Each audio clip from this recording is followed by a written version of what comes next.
guys, it's Lindsay. Welcome back to The Wandering Reader. Today I'm going to be doing the Book Snob Book Tag. I was tagged by Kevin over at Rather Be Reading to do this, and so I will leave a link to her video down below, and I believe the original video was from a channel called Here in the Books, so I will also leave a link to that original video down below as well. There are 7 questions, so let's jump in. Question number 1 is Adaptation Snob. Do you always read the book before you see the movie? And my answer to that one is I always try to. I like to read the book before I see the movie just because I always feel like the book has so much more depth to it, and there's so much more detail and description. I feel like you get to know the characters an awful lot better. And they're just 2 completely different media. So on film, I always feel like things are a bit more dramatic.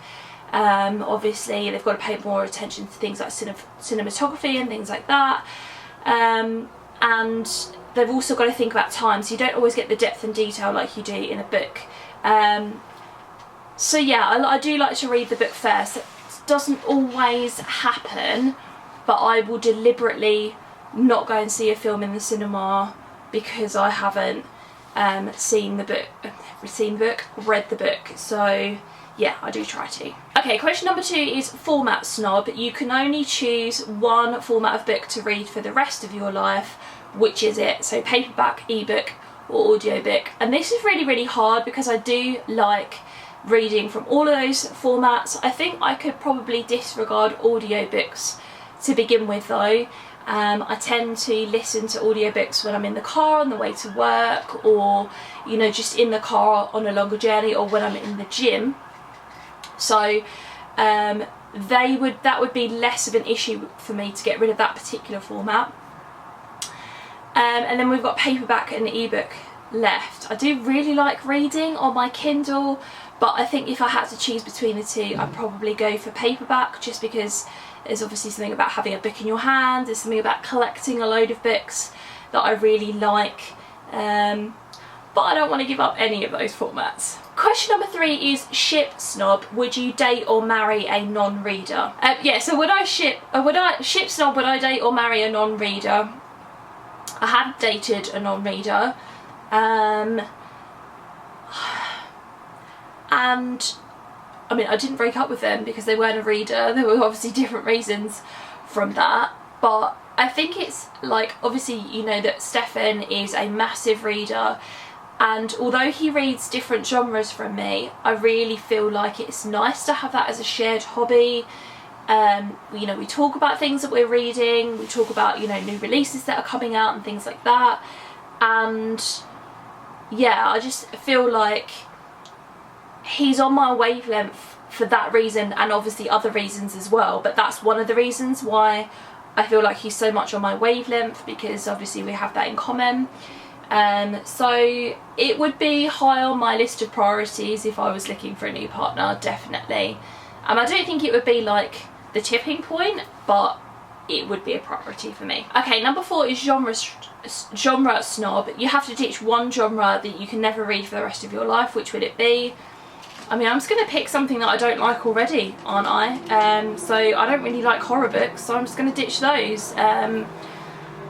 Yeah, I mean, why would you ditch something that you actually liked? Yeah, horror, been that. Okay, number 5 is Uber Genre Snob. You can only read from one genre for the rest of your life. Which genre do you choose? I think I'm either going to say romance or contemporary.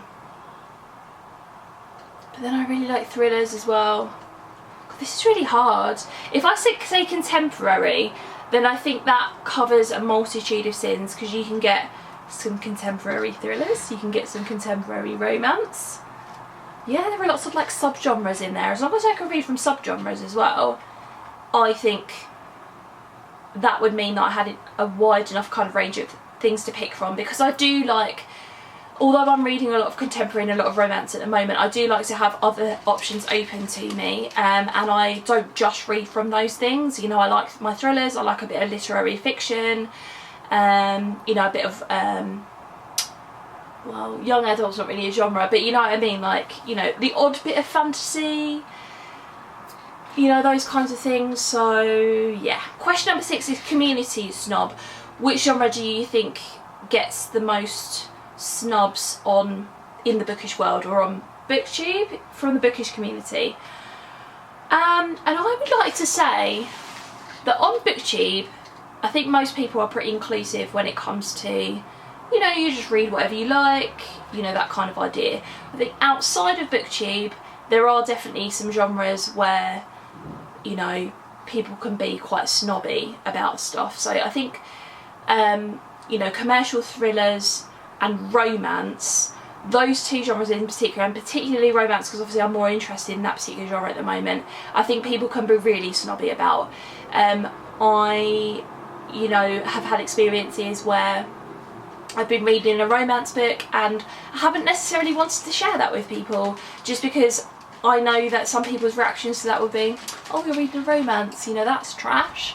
And it's not trash, you know, so just because it's not literary fiction does not mean it has any less merit than any other genre. And if I'm enjoying it, then, you know, I should be able to read whatever I like, basically.